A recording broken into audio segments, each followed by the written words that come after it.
받으소서.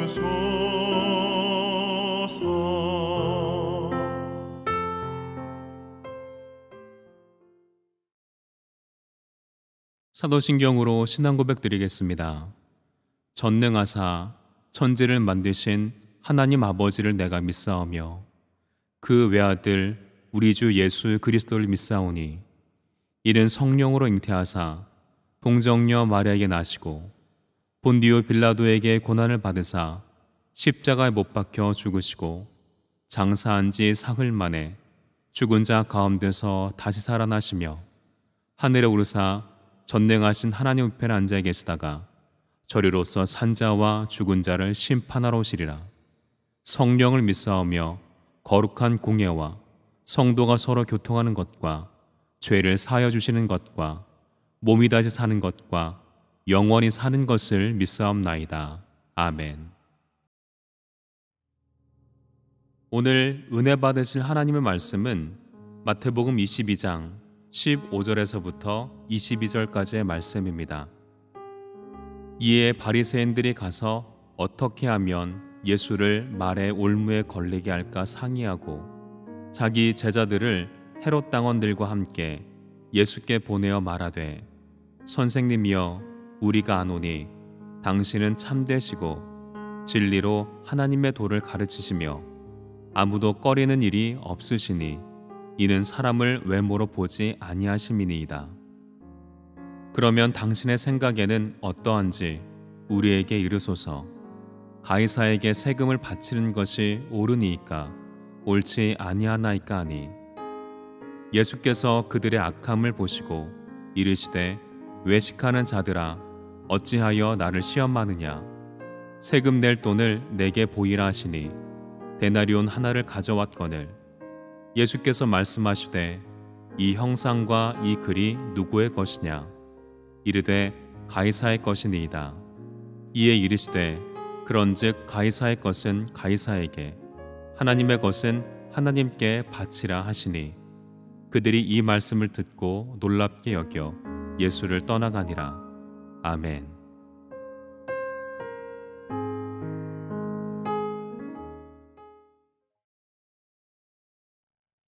오늘은 가르치심과 논쟁의 날이라는 제목으로 함께 은혜를 나누겠습니다.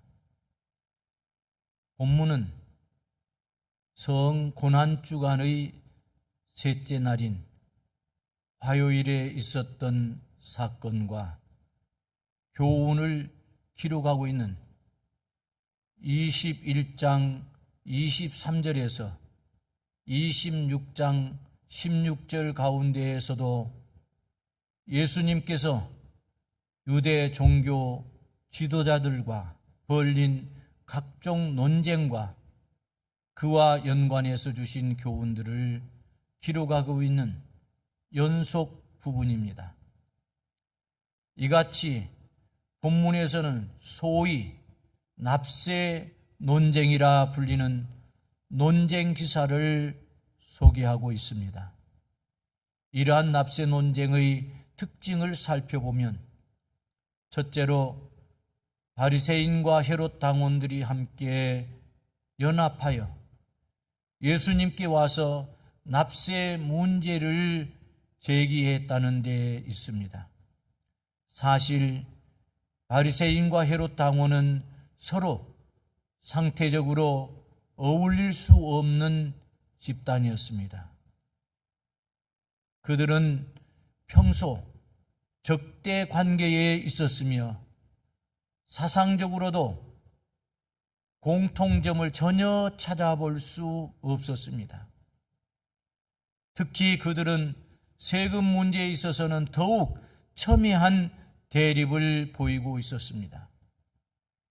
즉, 바리새인들은 종교적인 이유로 납세를 반대하였던 반면 헤롯 당원들은 헤롯을 중심으로 정치적 이득을 얻기 위해 모인 친로마 계열의 사람들로 납세에 적극적인 입장을 취했던 것입니다.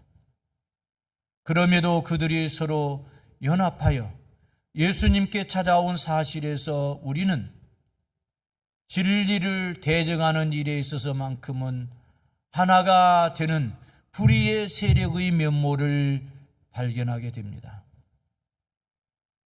어쨌든 납세 문제에 대해 견해를 달리하는 두 집단이 함께 와서 예수님께 납세 문제를 질문한 것은 예수님을 음해하기 위한 계략이었습니다.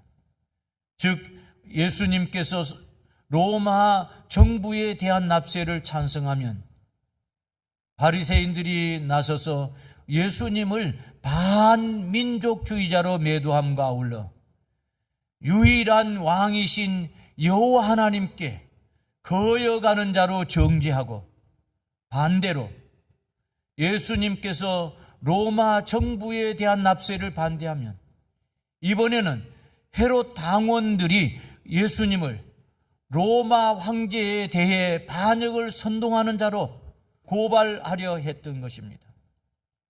그러나 주님은 가이사에게 세금을 바치는 것이 가한가라는 질문에 찬성도 반대도 아닌 제3의 답, 가이사의 것은 가이사에게, 하나님의 것은 하나님께 바치라고 대답하심으로써 이번에도 그들의 관계에서 벗어나셨습니다.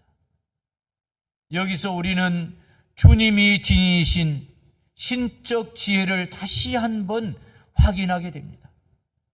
그러므로 우리는 이러한 불의한 자들의 실상을 잘 알아야 합니다.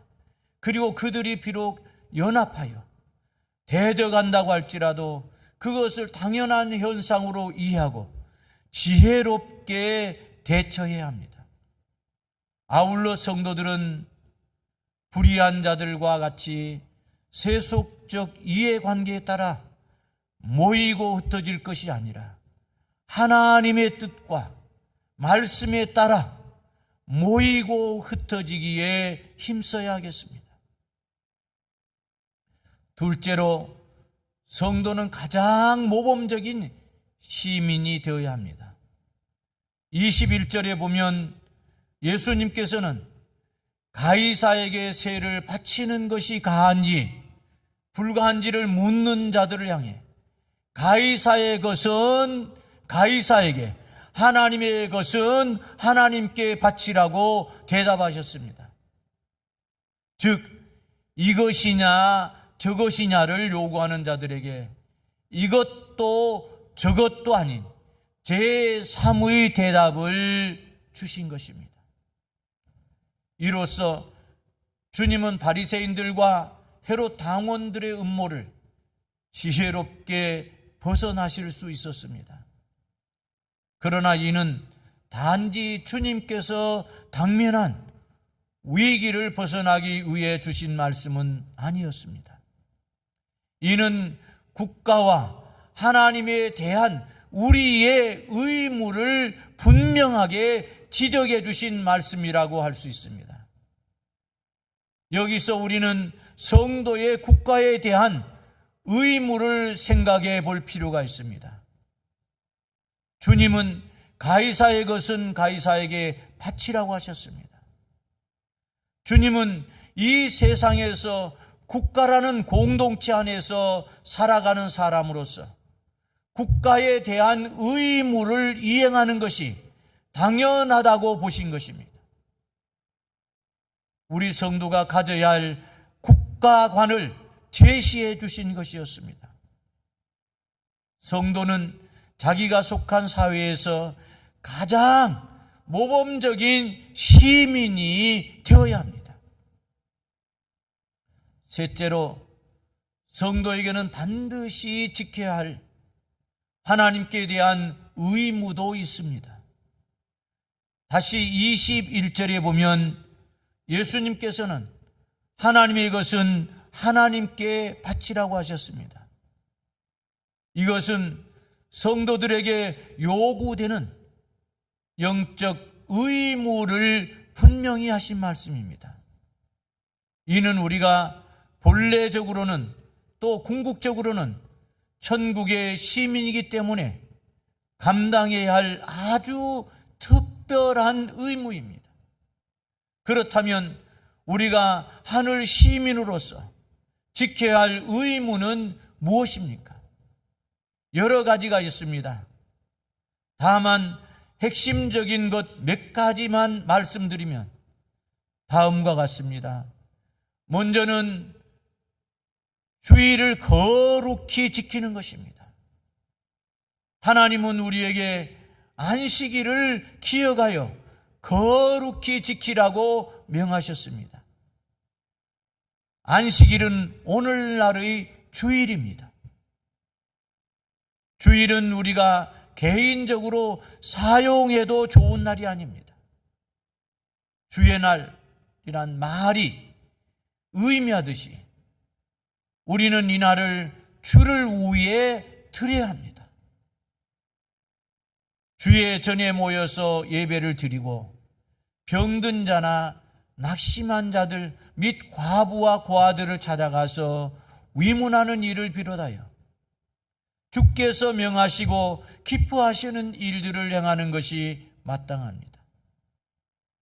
예배에도 참석하지 않은 채 운동장에 간다든지 친목회 모임이나 잔치자리에 간다면 이는 곧 범법행위가 됩니다.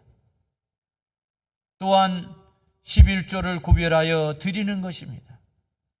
성경은 11조를 하나님의 백성의 의무로 규정합니다. 또한 복음을 전해야 합니다.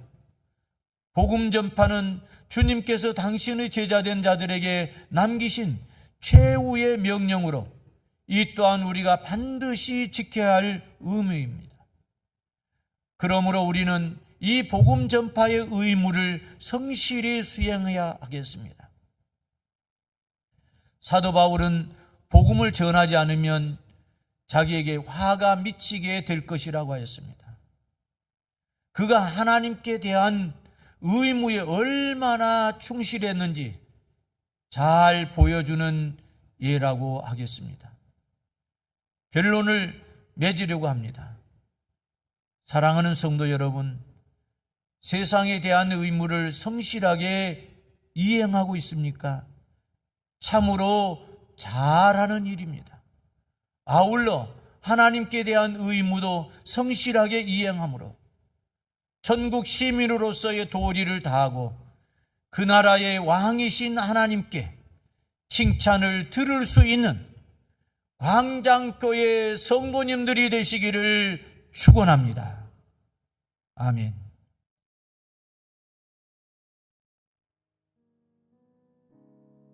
사랑하시는 아버지 하나님, 오늘은 교단과 각 지방회를 위해서 그리고 한국 교회와 교역자들을 위해서 기도합니다. 하나님 아버지, 우리 기독교 대한 하나님의 성회에 소속한 모든 각 지방회와 그리고 지방회에 소속되어진 개교회들이 크게 부응하여 하나님 앞에 더 큰 영광을 돌리게 하여 주시고 더 크게 쓰여지게 하여 주옵소서. 그리고 우리 한국 교회를 하나님 축복해 주셔서 한국 교회가 더욱 더 큰 부흥을 가져와서 온전히 대한민국이 복음화 될 수 있도록 은혜를 베풀어 주시고 그리고 각 교역자들 한 사람 한 사람을 붙들어 주셔서 하나님 아버지 교역자들에게 더 큰 은혜와 능력을 더하여 주셔서 복음을 전하는 데에 부족함이 없게 도와주시고 하나님께 더 귀하게 쓰여질 수 있도록 은혜를 베풀어 주시옵소서. 예수님의 이름으로 기도하옵나이다. 아멘.